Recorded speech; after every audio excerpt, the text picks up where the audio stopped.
Welcome. You are listening to Desperately Seeking the 80s New York Edition. I am Meg McCary. And I am Jessica Jones. And Meg and I have been friends since 1982. And we got through middle school and high school together. And clearly we are still friends. Yes. And now we're podcasting together about New York City in the 80s. Which is where we grew up and where we still live. I focus on ripped from the headlines. And I focus on pop culture. And I have a good one for you today, Jessica. Are you ready? Yes. So, Jessica, my question to you today is, I'm wondering if, by and large, your experiences with your landlords over the years in New York City has been a positive or a negative experience. I would say colorful. Okay. Ranging from being completely ignored by them to being asked for the rent every 3 minutes, to having all kinds of arrangement. Like it's very personal. Yes, it is. I guess that's what I would say. It's a very personal thing. Right? Well, it's your home, but New York, you're in a constant state of, is this my apartment? How long will this be my apartment? Am I staying in this apartment? Do I have a choice about how long I'm in this apartment? So all of that adds up to a lot of interaction. Well, this story is about a landlord relationship. My sources are Texas Monthly from 1993, People Magazine from 1986, Ephemeral New York, my standby, I love them, and a New York Times article from 1986. When Marla Hanson... I knew you would love this. Such a good one. Okay. When Marla Hanson first moved to New York in 1985, she hated it. She was 25 years old and had been transferred here by her boss at J.H. Collectibles, a fashion firm in Dallas, Texas. She was working as a showroom sales clerk, but didn't see much of a future there. She was making $25,000 a year, which didn't begin to cover her New York City living expenses, and she felt very lonely and isolated. And men kept stopping her on the street and asking to take her picture. She blew them off, figuring they were creeps, but then one of them gave her his card, and he turned out to be a legitimate photographer, and Marla ended up signing with Petite Modeling Agency. She was 5'4", so runway was never going to be her thing, but she did quite a few commercial print ads and was featured in a JCPenney catalog. On the job, she met Stephen Roth, a 27-year-old makeup artist. When they met, he offered to wax her legs and bikini line. He said, "How would you like to have my face between your legs?" She replied, Bold. "I would find that disgusting, actually." Undeterred, Stephen Roth encouraged her to move into a model apartment he was renting out. Marla liked the other models who she met, and her share of the rent was only $600 a month, so she moved into 455 West 34th Street. This is right near Hudson Yards, near 10th Avenue. And as we've discussed in previous episodes, not a fantastic part of town, but, the price was right. A studio apartment in that building now goes for $2,200 a month. Marla quickly regretted her decision to move in. Stephen Roth was always grossing her out with his sexual innuendos. He refused to make repairs and would let himself into the apartment whenever he felt like it. So Marla found another apartment and told Roth she was moving out. He lost his shit, screaming at her, but she didn't back down. She told him she was going to take him to small claims court for her $850 deposit and report him to the city for illegal subletting. So Roth agreed to meet her at Shutters, a bar on the same block as the apartment building, and return her deposit. Around midnight on June 4th, Marla met Roth at Shutters. She told some friends about her creepy landlord, and they offered to go with her, but she told them she felt safe. After all, the bar was very public, and there was a police station on the corner. When she got there, she said she noticed that Roth's hands were shaking, he was sweating, and his eyes were glazed over. He told her, when she sat down, things come back to you when you're nasty to people. Interesting word, right? Nasty. Then he said he only had half in cash and he wanted to hand it off outside the bar because so many people were around. As they stepped outside, Marla noticed Roth glancing over his shoulder.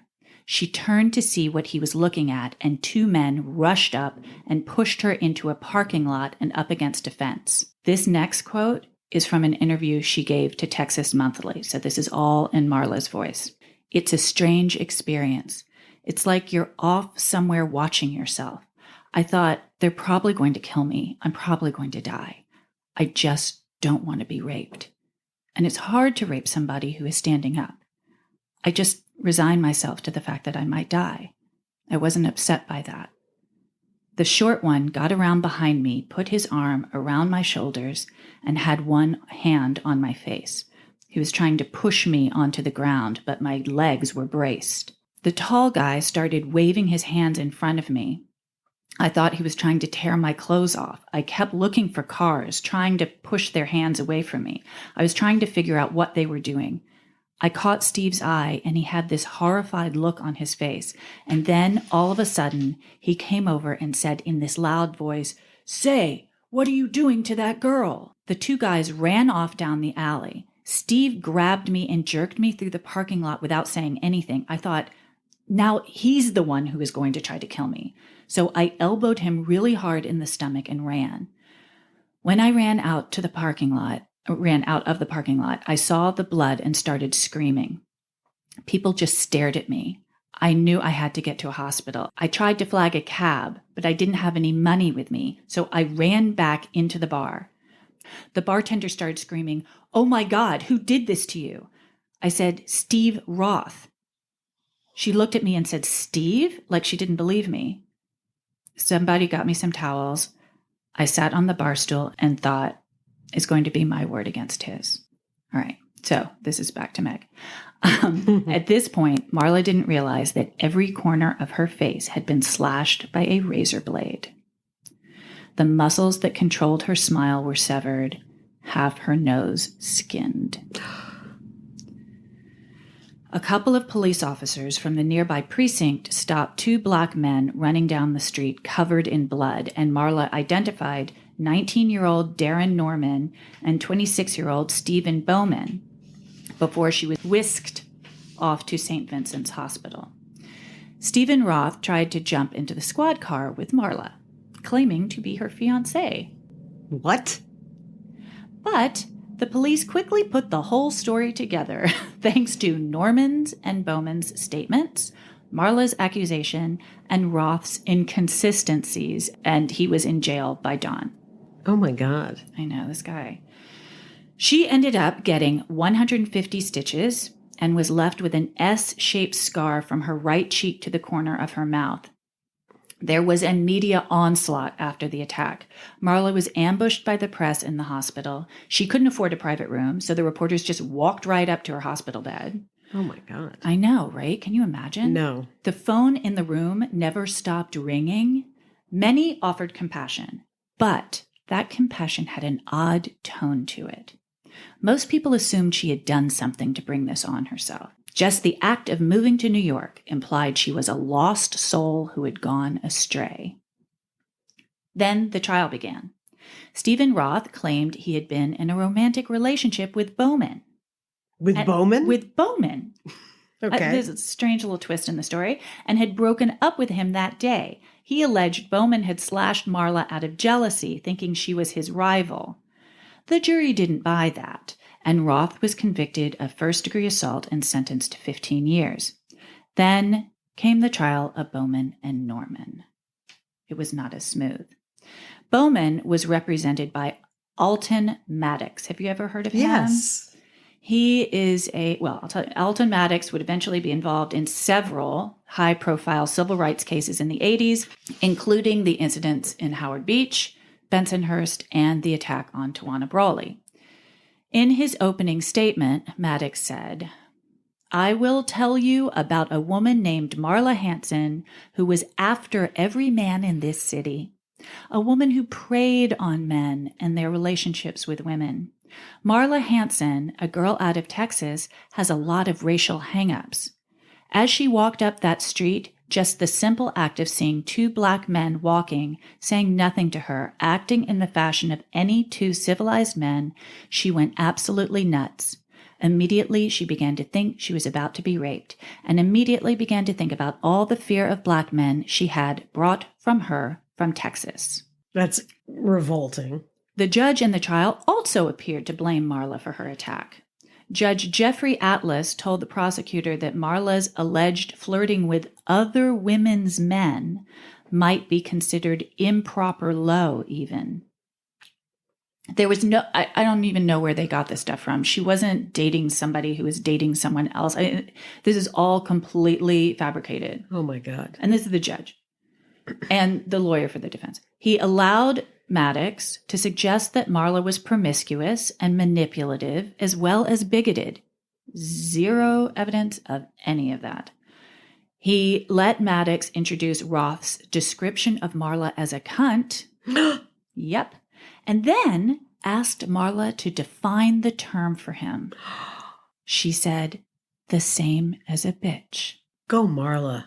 I mean, and I'm noticing in a lot of the stories that we're telling a trend like blame the girl. Mm-hmm.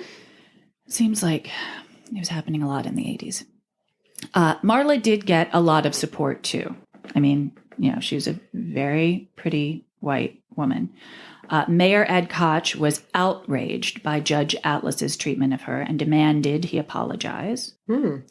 80-year-old philanthropist Milton Petrie set her up with a trust fund that paid out $20,000 a year. Really? Yep. She used it to go to NYU Film School. And she was invited to swanky celebrity parties. At one of these parties, held by Keith McNally at his club Nell's, I love Nell's. She met Jay McInerney, the author of Bright Lights, Big City, the Bible for the 80s New York City fast lane. They started dating, and Spy magazine took to calling Marla the walking docudrama. Not very kind. 4 years later, McInerney married Helen Bransford while he and Marla were, quote, on a break. So obviously we need to do a Brat Pack story. Eventually, Marla became a screenwriter and married a man she met on a flight to Cuba and had a daughter. Most recently, she appeared on Skin Decision, Before and After, which you can find on Netflix. It's a reality show that follows people through their cosmetic surgery journeys. I watched it. It's actually pretty moving. Marla talks about how she associated her beauty with danger and that for the last 30 years, she's unconsciously made an attempt to hide it. But her daughter wanted her to go on the show to help her rediscover her beauty for herself. Oh, that's lovely. I know. I mean, she was beautiful before the plastic surgery. No, I mean, like now she's beautiful. And then I mean saying I remember the photos from the tabloids at the time. And she was, and weirdly, I was trying to remember what the circumstances were, but I was at a party with her in the 90s. Okay. And for the life of me, I cannot remember, but she was like the date of a family friend, something totally rando. And she was just she was kind of like a Kate Moss kind of looking woman. But very pretty. Yeah. And very, very tragic, very sad. And yes. And terrifying. One of the many examples of the rampant misogyny of the time, which, was certainly a continuation of the rampant misogyny in the United States before that. Right. But yes, really very, very fucked up. But I do think that's very interesting that she started associating beauty with danger. That hit me hard. And also that she went to this, skin decision thing. She went to this plastic surgeon in order to find her beauty again. And she shows up looking beautiful. So she just can't even see herself, or she doesn't want to see herself. Well, it's sort of like Linda Evangelista, another, a supermodel of the time, of the 80s, who is now in the news because she had cool sculpting. Are you aware of this? Oh, no, I don't Oh know my this. God. Linda Evangelista had cool sculpting done Okay. for her abs or something. And there's a very small percentage of people who have the procedure who wind up having like weird scar tissue. Oh, dear. And she had that happen to her and has been in the news talking about how she's disfigured and doesn't want to leave the house. Oh, my And God. I think there was something under her chin as well. But of course, to anyone who doesn't know, who isn't thinking of her as she was when she was 24, she looks completely normal, clothed, admittedly. But I think beauty is, well, you know this as the absolutely lovely woman that you are. I don't mean to laugh. Sorry.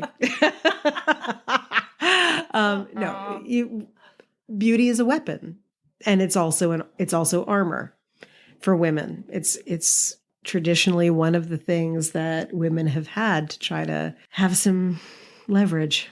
Well, in Marla's case, though, it enraged him. It was the weapon against her. Yes. Right. Anything, if you're a woman, basically anything you can name is fraught with danger and havoc and some weird backlash. What was that movie in the early 90s? I think it was with Billy Baldwin. Remember when the Baldwins were cute? Yeah. Oh, God. Before they were shooting people on set. And what was they were firemen, and No, Billy is the youngest, right? Right. He's the super cute one, not the crazy weirdo. And Steven's the father of Haley Baldwin, who's married to Bieber. Justin Bieber. Mm-hmm. Why do we know this? Because 80s, man. I mean, Baldwin, man. Yeah, I guess. But what was that? Backdraft. Okay. That was it. Backdraft. Backdraft. Who was that? That was Stephen Baldwin? No. I think that was Billy Baldwin. Okay. And I always remember from that movie, if you're in a fire, feel the door. If the door is hot, don't open it. That's really good advice. Because then the flames will suck out and attach themselves what to you. made you think of the Baldwins? Do you remember? This is just a couple seconds ago. Well, as I have had several glasses of wine, I'm going to have to work a little to get there. It's okay. We just had No. chat. Wait. What was it? Shit. Wait. Talking about Linda Evangelista. Beauty being a weapon, but also being used against you. And then you P.S. launched Billy into Baldwin. something about the Baldwins. Well, it will come to me eventually. You know what? We'll put it do on a the follow-up. website. Yes.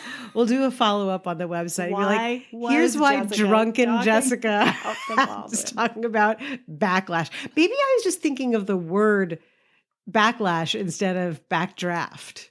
Is that what I was thinking? Maybe? I don't know. Maybe. Well, look at the website and you can follow my ramblings. Anyway, yes, Marla, totally of that time and just sad and weird. But I got to say, everything that I read about her, I was really impressed by the way she handled it. And I'm very happy to see that she's got like a really good life and a daughter who loves her, which is very sweet. That is sweet. Well, thank you for that, Meg, for that trip down memory lane. I didn't know that like half her nose came off. That is severely fucked up. Wow. Well, she had a good place. So, Jessica, you look kind of excited to tell me something. I am. Okay. That makes me excited. Purely by coincidence. Yes. I indeed am ready to talk about what you referenced in your segment. It's what I prepared. What? But I will ask you a question first. Okay. Oh, dear. Quizzes. New York City has many industries that it's known for? Oh my gosh, so many. Name 3. Fashion, finance, Broadway. Excellent. Thanks. But there's another one. I'm sure. Publishing. Yes. The publishing industry, which I've been a part of for a very, very, very, very, very, very, very long time, has gone through a lot of change in the last 35, 40 years or so, more than it ever did prior. It's pretty much a 19th century model that it runs on. And all of the changes that have happened with technology or taste or anything that pushes artistic expression forward, this is what happens when I have wine before we do a chat. I'm really sorry. You had one glass. No, I didn't. I kept refilling. Baldwin's. So it became a very, in the last several years, particularly what with the ebook, etc. Yes. It's all changed a lot. But the 80s was really the last hurrah of publishing as a prestige industry. Okay. And the people who were the stars were getting gigantic advances. An advance, for anyone who doesn't know, when you publish a book, the publisher will give you an advance against your royalties. And then after you earn that advance out, like say you get 10% of the cover price of the book, once you earn that out, then you start earning your royalties. Okay. But the idea of an advance was always just to sort of like help you get along until your book comes out. Uh-huh. It became this monstrous, bloated, crazy multi-million dollars for really young people coming out with whatever was going to be 80s. I know. Gosh. For whatever was deemed to be the hot new thing. Right. So in that world, like film at the time, like all the other arts, there was a Brat Pack. Yes. Now, the Brat Pack that most people know about are the Hollywood, what's his name? Lowe. Rob Lowe. Yes. Baldwin. And basically everyone who was in The Outsiders, right? But it was Rob Lowe, Ali Sheedy, Molly Ringwald was kind of fringe for that I feel like group. it was the guy. It was the boys. Andrew McCarthy, but who else was in? Oh, Judd Nelson. Yes. Bad I feel boy. like he's very bratty. Very brat. So they were the Brat Pack, which of course is a riff on the Rat Pack, Sinatra and his pals. But that was Emilio. That was the Brat Pack. But the literary Brat Pack was actually really just 3 people. Okay. 2 guys and a woman. And that's who we're going to talk about today. I can name them. Is it because you can see the spines of the books that I've pulled off my bookcase? Or No. Is it? Okay. Hit it. Who are they? Jay McInerney, Bret Easton Ellis, and Tama Janowitz. Yeah. Okay. So the reason that I wanted to talk about them is that who better to describe New York in the 80s than the authors of the time who were in their 20s, who were really making their way by using the city as their inspiration. Yes. And each of them had a very different approach. Now, interestingly, Bret Easton Ellis and Jay McInerney both went to Bennington College. Did they know each other? I do not know. I would imagine so because they were in the same age range. Also at Bennington was Donna Tartt, who in 1991 came out with The Secret History. But the first novels of Jay McInerney and Goldfinch. Yes. I love the Goldfinch. Yes. The Secret History is my favorite. Okay. But I haven't read that. Are you kidding me? It's rate it. Okay. Anyway, so these 2 guys, their first books were Bright Lights, Big City for Jay McInerney and The Rules of Attraction for Bret Easton Ellis. And Tama Janowitz wrote Slaves of New York. Right. All of these were made into movies. Now, Bret Easton Ellis, people think of him as the author of American Psycho, which, of course, is huge. But I always remember Bret Easton Ellis because the summer after junior year of high school, I went to Oberlin College for the Theater Institute for the summer. And I wound up getting into a bike accident. It was not terrible, was not great, but whatever. So I wound up in the emergency room and I'd all, anesthesia in my ankle, which had been ripped open on the bike. It was all, feh. But by the time I got back to my dorm room, The anesthesia was wearing off and my leg hurt like hell. And I picked up a book that had just found its way to me. That was it? No, not The Rules of Attraction. Less Than Zero. Okay. Oh my gosh. Yes. That book. Less Than Zero was his first one. Actually, it was Rules of Attraction that I read at Oberlin. And I couldn't believe what I was reading because even though it was about these college kids, the dissipated lives that they were leading, really like what we were living and what we've talked about a bit on this podcast was foreshadowing that same kind of thing. Lots of, drugs and sex and drinking and more than anything else, a sense of alienation, which was a constant theme in New York and certainly, major cities at the time. But it was very New York because there was so much money and then so little money in other areas. Like now, the social strata were incredibly divided. And when there was money to spend, it was spent with abandon and usually in a pretty self-destructive way. Right.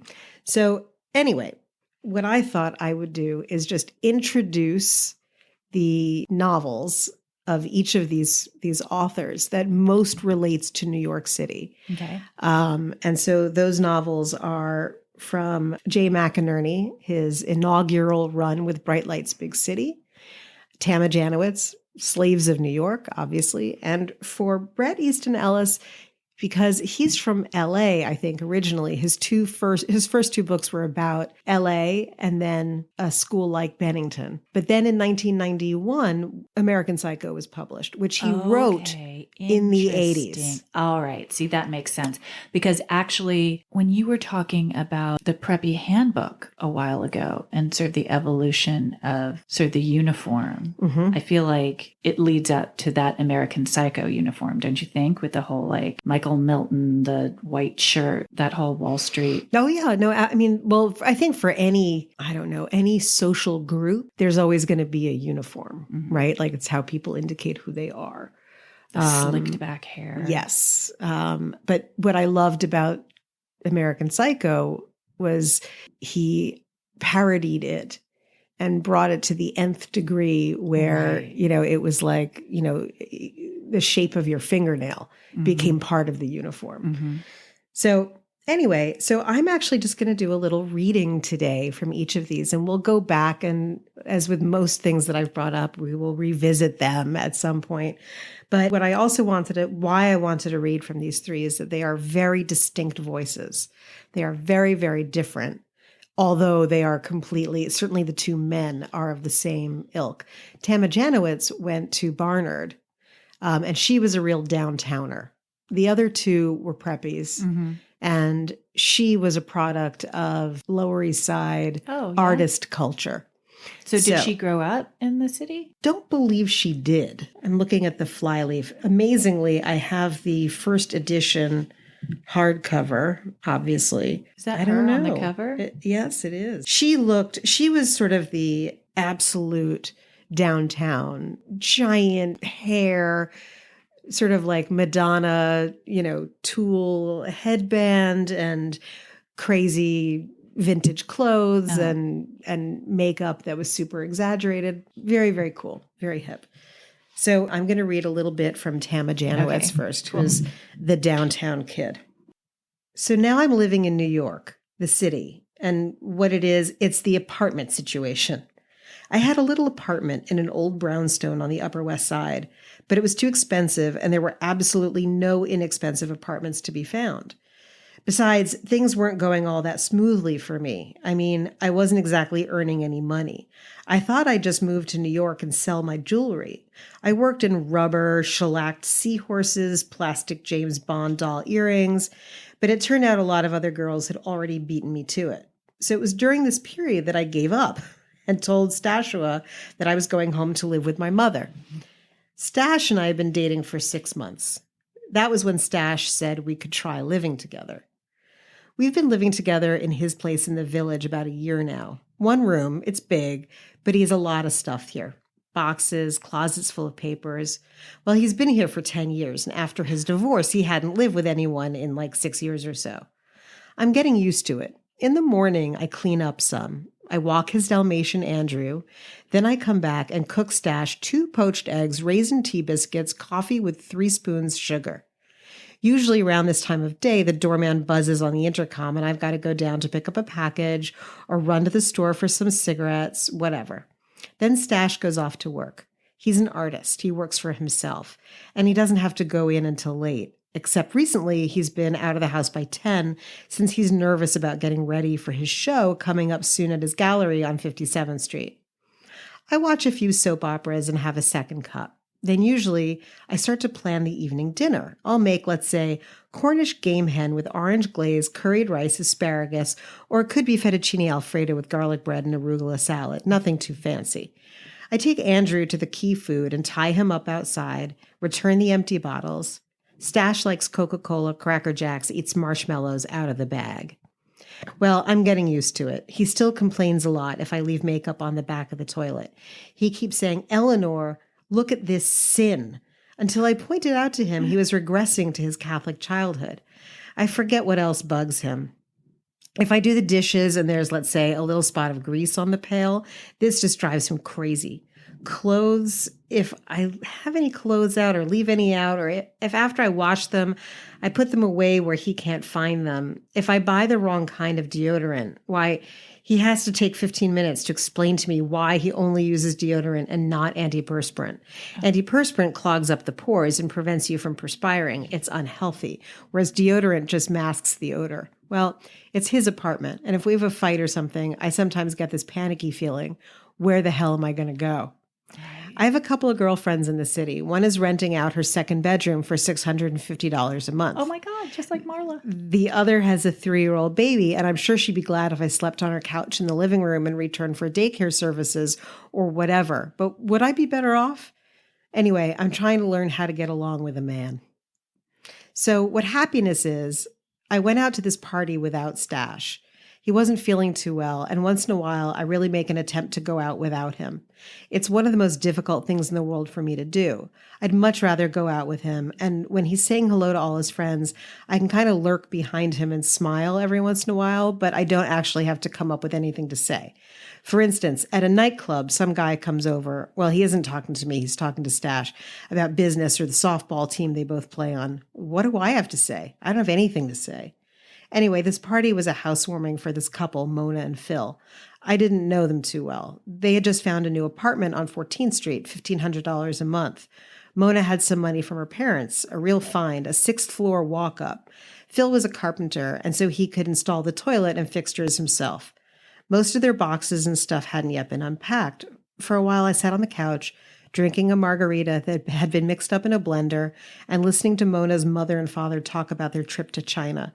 They had deluxe accommodations at some hotel in Peking, and there was a lottery among the members of their tour group, and Mona's mother and father won and got to stay in the Grand Suite, which had a fully stocked liquor bar. If that's not New York, Yeah, I don't know what is. I was just sitting there thinking, like, why does this remind me so much of my youth? And then I'm like, maybe this is just, maybe it was like this everywhere.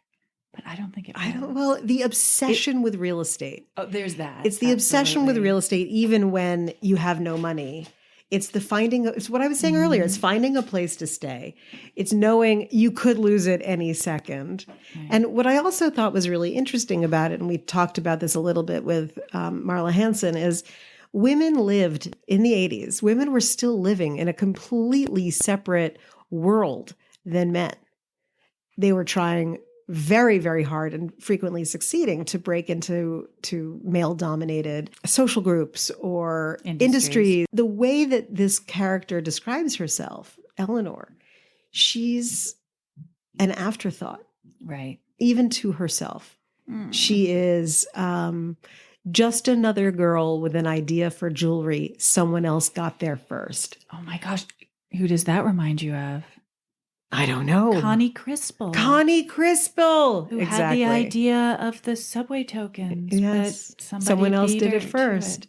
So, and also that kind of jewelry that she's describing, like, you know, the doll heads and shellacked found objects. Right. So 80s. And like every nutball on the Lower East Side was selling something like that Right. street corner. Do you remember on Houston they used to sell handmade goods? Oh yeah, tables. All lined up.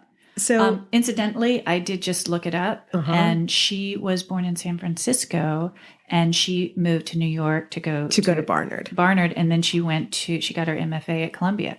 So she came here and she stayed. No dummy Tama. Yeah. So in sharp contrast to her, here's the opening of Bright Lights, Big City. Okay. Jay McInerney's fame-creating novel. And what I also think is interesting is just think about the voices here. Tama Janowitz's character speaks, the text is entirely like natural, not dialogue, but internal monologue. Right. This book, Bright Lights, Big City, was well known because it's in the second person. Okay. Which is unusual. The first chapter is, it's 6 a.m. Do you know where you are? You're not the kind of guy who would be at a place like this at this time in the morning, but here you are. And you cannot say that the terrain is entirely unfamiliar, although the details are fuzzy. You're at a nightclub talking to a girl with a shaved head. The club is either Heartbreak or the Lizard Lounge. All might come clear if you could just slip into the bathroom and do a little more Bolivian marching powder. Then again, it might not. A small voice inside you insists that this epidemic lack of clarity is a result of too much of that already. The night has already turned on that imperceptible pivot where 2 a.m. changes to 6 a.m. You know this moment has come and gone, but you're not yet willing to concede that you've crossed the line beyond which all is gratuitous damage and the palsy of unraveled nerve endings. Somewhere back there, you could have cut your losses, but you rode past that moment on a comet trail of white powder, and now you're trying to hang on to the rush. Your brain at this moment is composed of brigades of tiny Bolivian soldiers. They are tired and muddy from their long march through the night. There are holes in their boots, and they are hungry. They need to be fed. They need the Bolivian marching powder. A vaguely tribal flavor to this scene. Pendulous jewelry, face paint, ceremonial headgear, and hairstyles. You feel that there's a certain Latin theme, something more than the piranhas cruising your bloodstream and the fading buzz of marimbas in your brain. You're leaning back against a post that may or may not be structural with regard to the building, but which feels essential to your own maintenance of an upright position. The bald girl is saying this used to be a good place to come before the assholes discovered it. Mm-hmm. You don't want to be talking to this bald girl or even listening to her, which is all you are doing. But just now you do not want to test the powers of speech or locomotion. Oh my God, that's wild. I like Eleanor better. Well, sorry. This is... Am I allowed to have a favorite? Yes, of course, of course. This, if anyone listening has done cocaine, it's a very accurate description of your brain being a bit fried. Remember, this is your brain on drugs? Yes. So this is the fried egg of this character. And this character you never know what his name is. But there's another little line here that I think is great. He's talking about his best worst friend, Tad Allagash. Okay. And it says, Tad's mission in life is to have more fun than anyone else in New York City. And this involves a lot of moving around, since there's always the likelihood that where you aren't is more fun than where you are. FOMO. Exactly. So that's a stark contrast, and absolutely as valid as the Tama Janowitz shrinking, very male, very aggressive, very New York, swept up in, yes. And those parties, I know both of us know about those parties where you're like, how did I get here? I love that you did this on purpose, didn't you? Well, yeah. That they were both about going to parties. Yes. And they were different experiences that they had at the party. Yes. Maybe they were at the same party. And just to round it out, I'll do a very quick Bret Easton Ellis. His, as we know, because most people know this movie, is really different. So this is American Psycho. And there are a couple of references in here that are going to make you laugh because they are defunct New York institutions. But this book begins with a chapter titled April Fools. Abandon all hope, ye who enter here, is scrawled in blood red lettering on the side of the chemical bank near the corner of 11th and 1st, and is in print large enough to be seen from the back seat of the cab as it lurches forward in the traffic leaving Wall Street. And just as Timothy Price notices the words, a bus pulls up, the advertisement for Les Miserables on its side blocking his view. But Price, who is with Pierce and Pierce and 26, doesn't seem to care because he tells the driver he will give him $5 to turn up the radio, Be My Baby on WYNN, and the driver, black, not American, does so. I'm resourceful, Price is saying. I'm creative. I'm young, unscrupulous, highly motivated, highly skilled. In essence, what I'm saying is that society cannot afford to lose me. I'm an asset.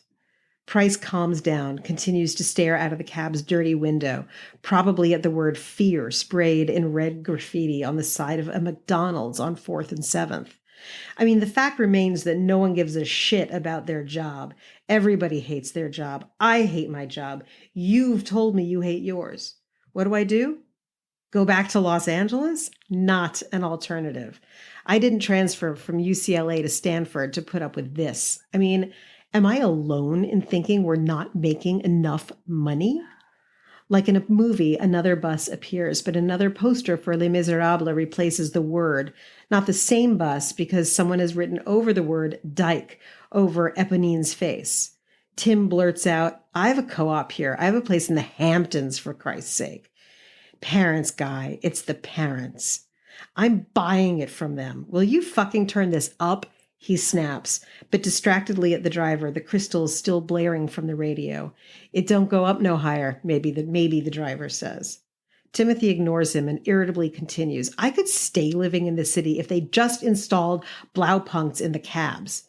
Maybe the ODM3 or ORC2 dynamic tuning systems? His voice softens here. Either one. Hip, my friend. Very hip. He takes off the expensive-looking Walkman from around his neck, still complaining. I hate to complain, I really do, about the trash, the garbage, the disease, about how filthy the city really is, and you know and I know that it is a sty. He continues talking as he opens his new Toomey calfskin attaché case he bought at D.F. Sanders.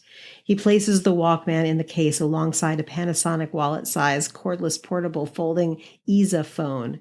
He used to own the NEC 9000 Portable and pulls out today's newspaper. In one issue, let's see here, strangled models, babies thrown from tenement rooftops, kids killed in the subway, a communist rally, mafia boss wiped out, Nazis, he flips through the pages excitedly, baseball players with AIDS, more mafia shit, gridlock, the homeless, various maniacs, surrogate mothers, the cancellation of a soap opera, kids who broke into a zoo and tortured and burned various animals alive, more Nazis, and the punchline is, it's all in this city. Nowhere else. Just here. It sucks. Whoa, wait. More Nazis, gridlock, baby sellers, black market babies, AIDS babies, baby junkies, building collapses on baby, maniac baby, gridlock, bridge collapses. His voice stops. He takes in a breath and then quietly says, his eyes fixed on a beggar on the corner of 2nd and 5th. That's the 24th one I've seen today. I've kept count. Oh my goodness. Does that resonate with you? A lot of stories for me to cover. Yes, that's a lot of rip from the headlines. That's wild. So 3 different takes on pretty much exactly the same thing, and 3 different social echelons: Wall Street, literary New York, club and party scene, and then the downtown scene, but all with exactly the same. It's echoing the same concerns and the same fears. Very Thank you, 80s. Jessica. You just painted a picture for us. Well, yeah, I sure did. Anyway, I love a good reading. Well, that was awesome. Thank you very much. My pleasure. Well, what I was thinking as a wrap up is in Bright Lights Big City, and actually all 3 books, and what you reported on today, and an anecdote that I told, all models. Models. lots of models today. Models were the That's bed another bugs of the industry. 80s. That's true. And I think that's something that we should probably take a look at. Oh my gosh, you're right. Okay. So there you go. Anyway, that was fun. Thank you. Thank you.